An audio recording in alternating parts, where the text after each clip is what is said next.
مسئلے کو بھی ڈسکس کیا ہے کہ مولوی صاحب کوئی ایسا عمل بتا دیجئے کہ جس کے کرنے کے بعد ہم آخرت میں کامیاب ہو جائیں۔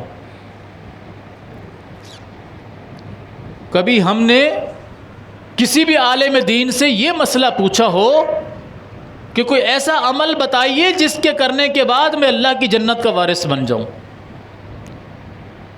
میرے گناہ معاف ہو جائیں، میرے درجات میں اضافہ ہو جائے، میری نیکیوں میں بڑھوتری ہو جائے، میں اللہ کا محبوب ترین بندہ بن جاؤں۔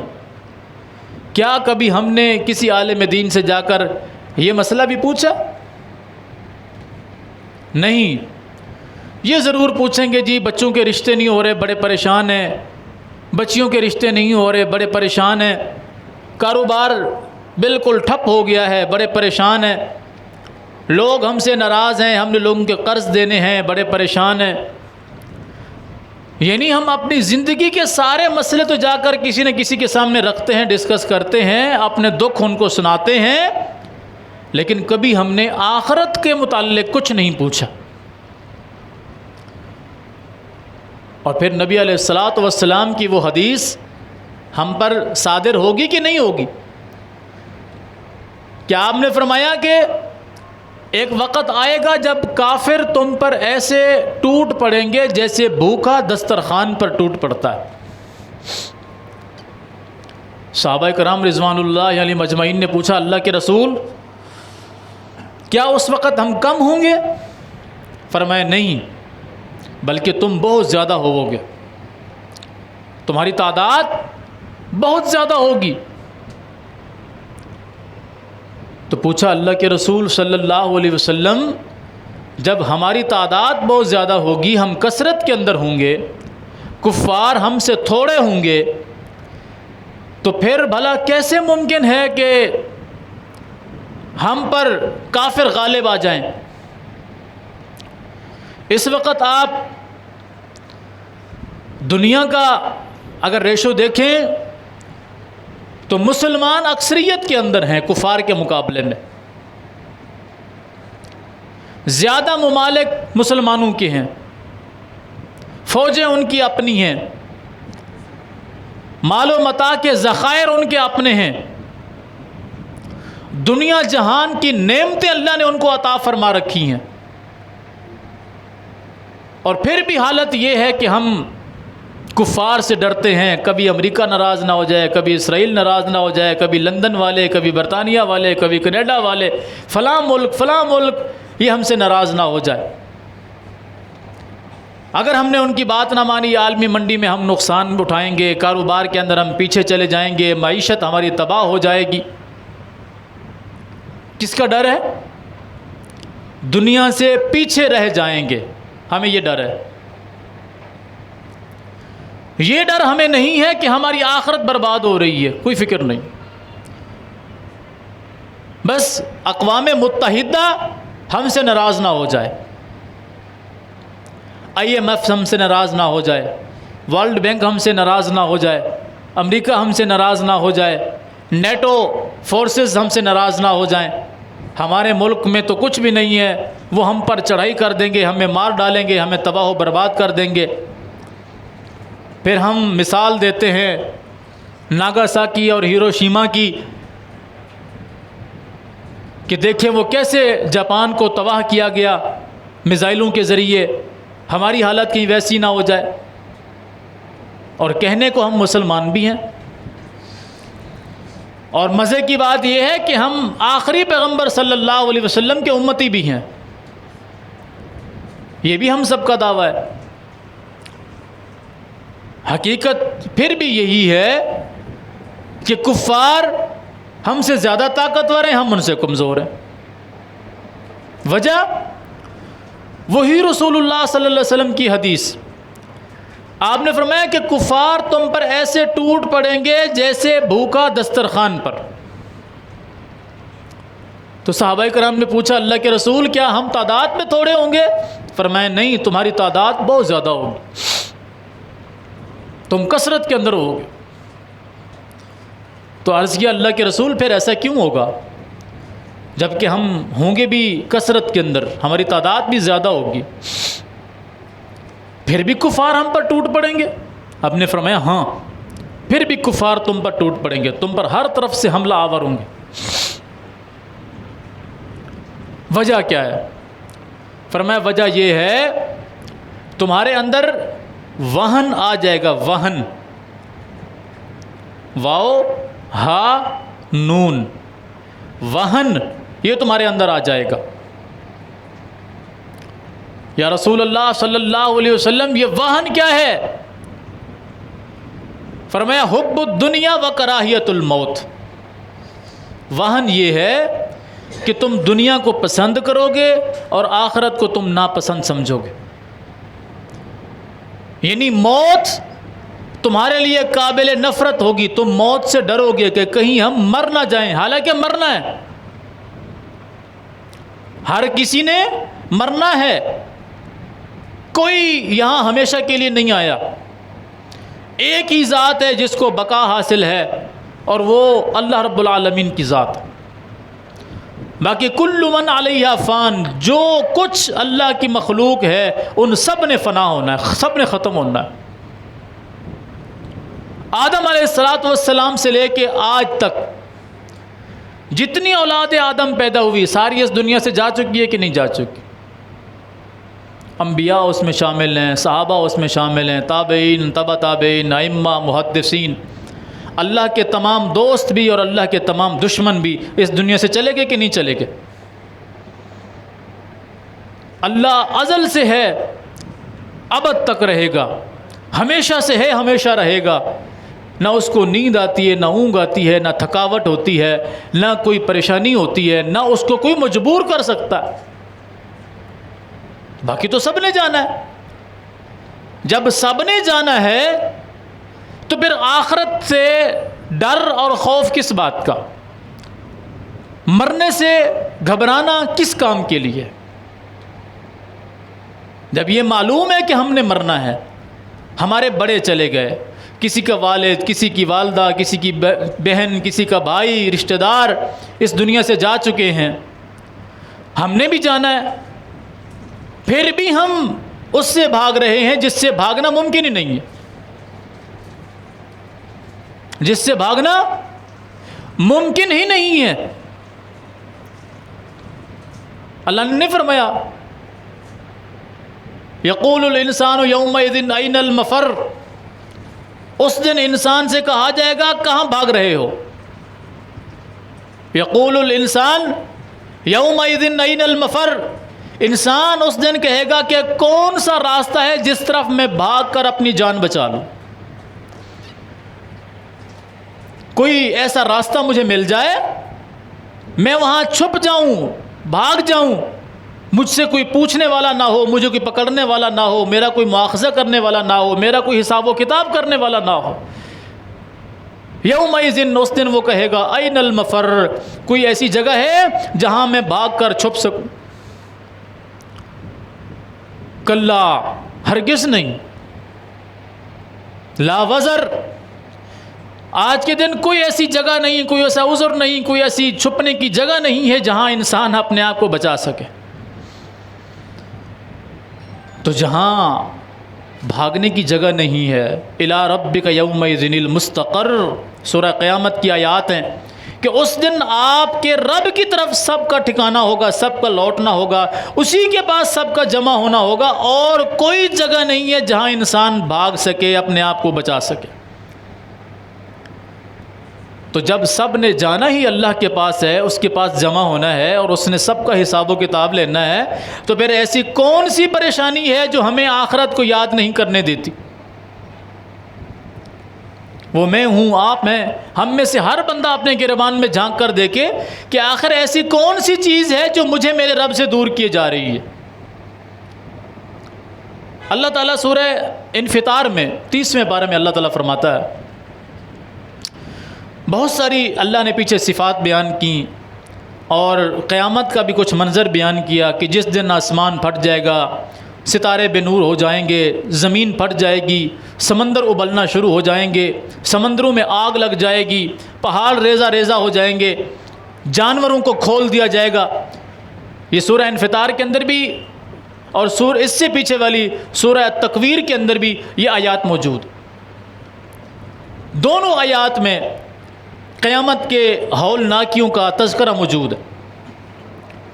پھر سورہ انفطار میں اللہ نے فرمایا کہ اے انسان، یا ایھا الانسان ما غرک بربک الکریم، اے انسان وہ کون سی چیز ہے جس نے تجھے تیرے رب سے دور کر دیا؟ وہ کون سی ایسی چیز ہے جس نے تجھے تیرے رب سے دھوکے میں ڈال دیا؟ وہ کون سی ایسی چیز ہے جس نے تجھے تیرے رب سے بے وفا کر دیا؟ وہ کون سی ایسی چیز ہے جس کی بنا پر تو اپنے رب کو بھول بیٹھا؟ کون سی ایسی چیز؟ ما غرک، کس نے تجھے گمراہ کر دیا؟ کس نے تجھے بھٹکا دیا؟ کس نے تجھے دور کر دیا؟ کس نے تجھے بے وفا کر دیا؟ کس نے تجھے اپنے رب سے ہٹا دیا؟ اور رب کون؟ بربک الکریم، جو مہربان، شفقت کرنے والا، محبت کرنے والا، رزق دینے والا، ہر قسم کی خوشیاں دینے والا، غموں کو دور کرنے والا، مشفق رب جو تیرے اوپر اتنی زیادہ مہربانیاں کرنے والا ہے، اس سے تجھے کس چیز نے دور کر دیا؟ یہ شکوہ بھی اللہ کر رہا ہے۔ یا ایھا الانسان، اے انسان، ما غرک بربک الکریم، کس نے تجھے تیرے رب سے دھوکے میں ڈالا؟ یہ تجھے کس نے کہہ دیا؟ عام لفظوں میں اس کو سمجھے تو کس نے تجھے کہا کہ تو گناہ گار ہے تو تیرے گناہ معاف نہیں ہوں گے؟ کس نے تجھے کہا کہ تجھے اللہ کے علاوہ کہیں اور سے رزق مل سکتا ہے؟ کس نے تجھے کہا کہ اللہ کے علاوہ کوئی اور تیری پریشانی دور کر سکتا ہے؟ کس نے تجھے کہا کہ اللہ کے علاوہ تجھے کوئی اور اولاد دے سکتا ہے؟ کس نے تجھے کہا کہ اللہ کے علاوہ کوئی تیری مشکلات کو دور کر سکتا ہے؟ کس نے تجھے کہا کہ اللہ کے علاوہ کوئی اور ہے جو تجھے سہارا دے سکتا ہے؟ کس نے تجھے کہا کہ اللہ کے علاوہ کوئی اور ہے جو تیری دعاؤں کو سننے والا ہے؟ کس نے تجھے کہا کہ اللہ کے علاوہ کوئی اور ہے جو تجھے بیماریوں میں شفا دینے والا ہے؟ کس نے تجھے کہا جو اللہ کے علاوہ تجھے مشکلات سے نکالنے والا ہے؟ کس نے کہا؟ آخر ایسی کون سی چیز ہے کہ جس کے پیچھے لگ کر تو اپنے رب کا باغی ہو گیا؟ اور رب بھی وہ کہ جو انتہا درجے کا مشفق، جس کی شفقت کی کوئی انتہا نہیں، جس کی محبت کی کوئی انتہا نہیں، جس کی مہربانی اور رحمت کی کوئی انتہا نہیں، ایسے رب سے تجھے کس نے دور کر دیا؟ کون سی ایسی چیز طاقتور آ گئی جو تیرے اور تیرے رب کے درمیان آ گئی؟ اس ایک آیت کو آپ پڑھتے جائیں، اللہ کی قسم زندگی سنور جائے گی میری اور آپ کی، کہ میرا رب مجھ سے یہ شکوہ کر رہا ہے، اے انسان تجھے مجھ سے کس نے دور کر دیا؟ ہم اپنے بھائی سے، دوست سے کبھی کبھی شکوہ کرتے ہیں نا، یار تیری میری اچھی خاصی دوستی تھی، ہم دونوں ایک دوسرے کے دکھ درد میں شریک ہوتے تھے، ایک دوسرے کی غمی خوشی میں شریک ہوتے تھے، ایک دوسرے کا سہارا ہوتے تھے، کیا ہو گیا تجھے کہ آج کل تو مجھے نظر نہیں آتا، بے رخی اختیار کر رہا ہے، جب بھی تجھے ملتا ہوں تیرا موڈ آف ہوتا ہے، فون کرتا ہوں تو فون نہیں اٹھاتا ہے، ملاقات کے لیے تیرے پاس آتا ہوں تو تیرے پاس ٹائم نہیں ہوتا ہے۔ یہ ہم ایک دوسرے سے شکوے کرتے ہیں کہ نہیں کرتے؟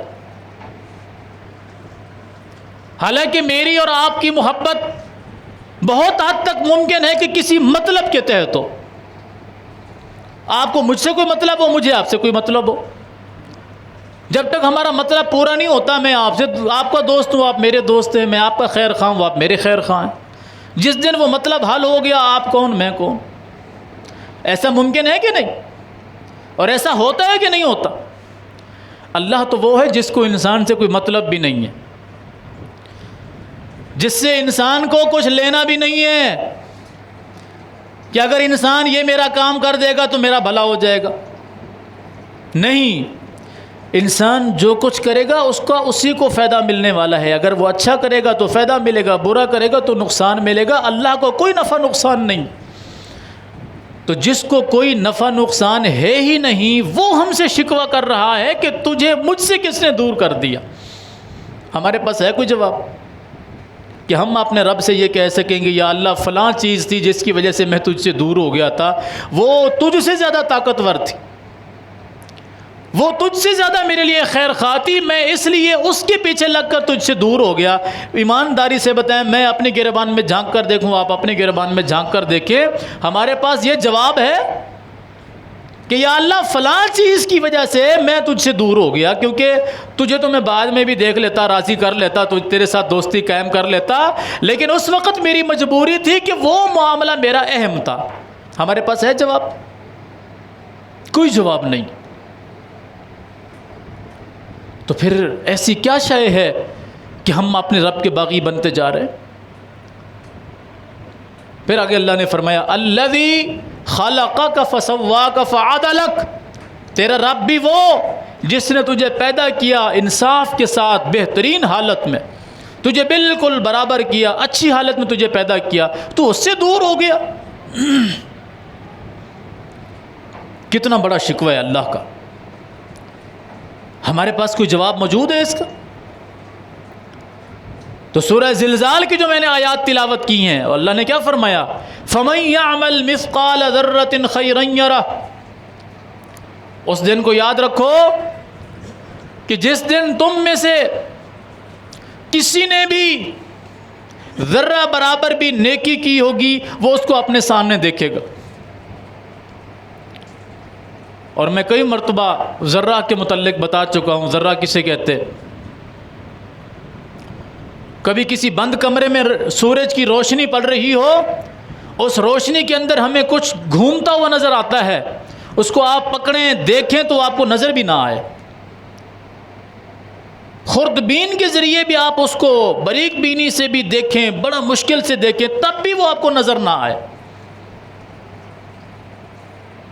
اگر اتنی بھی کسی نے نیکی کی ہوگی، اللہ قیامت کے دن اس کے سامنے رکھ دے گا، اور وہ بندہ اپنی آنکھوں سے دیکھے گا کہ یہ میری نیکی ہے۔ گویا کہ جس نیکی کو وہ نیکی سمجھتا ہی نہیں تھا، وہ نیکی بھی اس کے سامنے ہوگی۔ وَمَن يَعْمَلْ مِثْقَالَ ذَرَّةٍ شَرًّا يَرَهُ، اور جس بندے نے ذرہ برابر گناہ کیا ہوگا، وہ بھی اسے اپنے سامنے دیکھے گا۔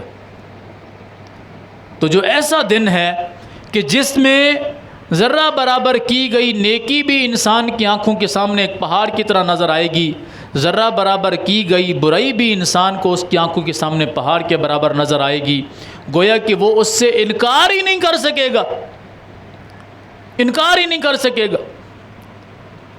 اس دن کو ہم بھلائے بیٹھے ہیں، ان دنوں کی خاطر جن دنوں کا ہمیں بھروسہ ہی نہیں۔ ہم میں سے کتنے لوگ ہیں جو اس بات کی مجھ سمیت ذمہ داری دیتے ہوں کہ میں آج عصر کی نماز تک زندہ رہوں گا؟ کتنے ہیں جو یہ دعویٰ کر سکتے ہوں مجھ سمیت کہ ہم جمعے کی نماز مکمل ادا کر سکیں گے؟ ہے کوئی پتہ؟ تو جب آنے والے اگلے سانس کا بھروسہ نہیں ہے، اس کی خاطر ہم اس کو برباد کیے بیٹھے ہیں جس میں زندگی کا خاتمہ ہی نہیں ہے، ہمیشہ کی زندگی ہے۔ حتیٰ کہ اس دن اللہ ملک الموت کو بھی تمام مخلوقات کے سامنے ذبح کر دے گا۔ ہم کہتے ہیں نا فلاں کے اوپر موت آ گئی، یعنی وہ مر گیا، اس کی وفات ہو گئی، اس کا انتقال ہو گیا۔ یہ انتقال، یہ وفات، یہ موت، اسے بھی اللہ ذبح کر دے گا۔ گویا کہ اب کسی کو موت نہیں آنی، اسے بھی ذبح کر دیا جائے گا کہ آج کے بعد کوئی یہ نہ کہے کہ میرے لیے موت کچھ دنوں کے بعد مر جاؤں گا، چلے یہ جہنم کا عذاب ختم ہو جائے گا۔ نہیں،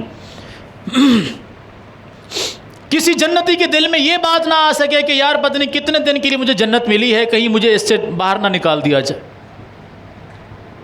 اس دن موت کو بھی موت آ جائے گی، کیا پیچھے بچا؟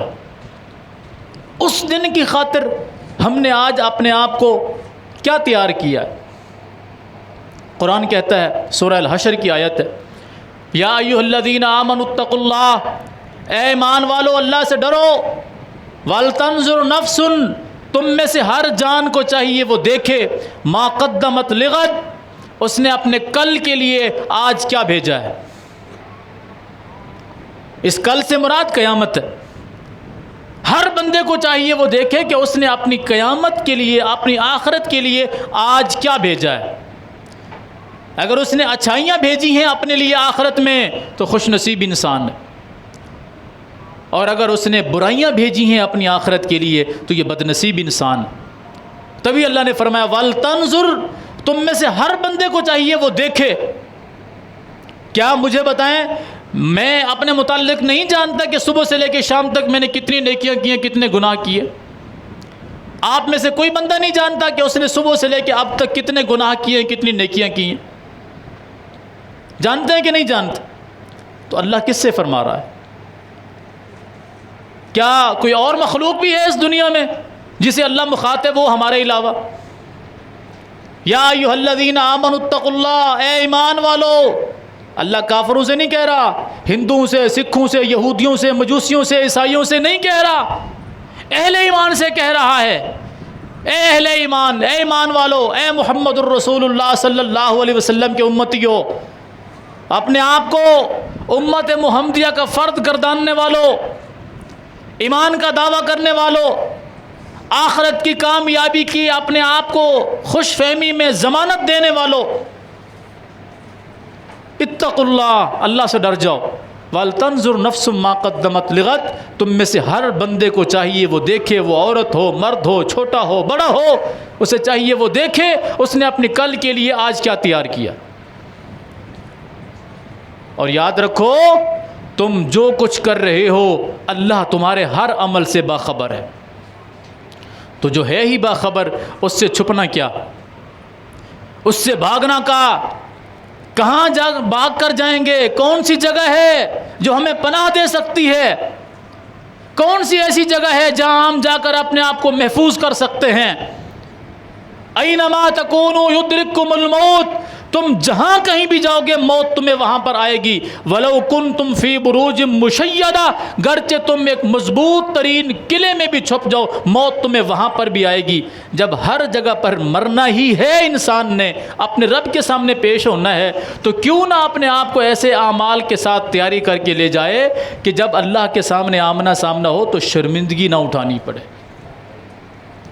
اللہ ہمیں آخرت کی فکر عطا فرمائے۔ اللہ ہمیں اپنے اعمال کو بہتر بنانے، اپنی زندگیوں کو اسوہ رسول صلی اللہ علیہ وسلم کے مطابق گزارنے کی توفیق دے۔ اللہ ہم سے راضی ہو جائے، ہمارے گناہوں کو معاف فرمائے، ہمیں ایسا بنا دے کہ ہم اس کو پسند آ جائیں، ہمیں ہر قسم کے فتنے فساد اور شر سے محفوظ رکھے، ہر قسم کے گناہ اور نافرمانی سے محفوظ رکھے۔ اقول قولی ھذا واستغفر اللہ لی ولکم ولسائر المسلمین۔